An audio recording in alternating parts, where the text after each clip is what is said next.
Hey, this is Craig the Pool Man with Pool Specialist. Today we're going to actually teach you how to flip the display on a Pentair IChlor 30.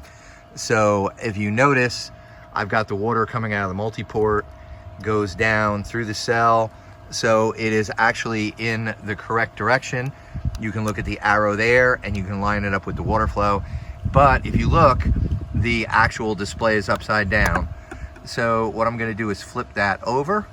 And then what you're going to need to do is you're going to press and hold the more button until it starts flashing, and then you're going to push it a few more times until you see R500, and then you're going to hold both of them, and now you can see that it flipped. So I had it set at 50%, it was running, and so therefore we're now at 50%, and you can see that it looks like it's right side up. So in the box that the IChlor comes in, there is actually a secondary display, and this is what it looks like.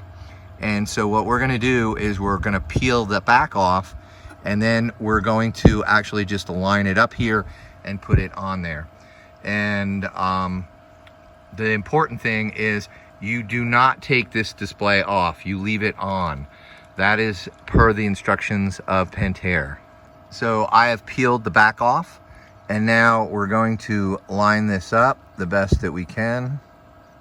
Put the arrow there and line your lights up, your display up, and then you're going to go ahead and try and get all of the air bubbles out of this display so that it doesn't cause any more problems. And now you can see the less is over here, the more is over here. And if I hit the more button, it of course is going to go up. If I hit the less button, it goes down.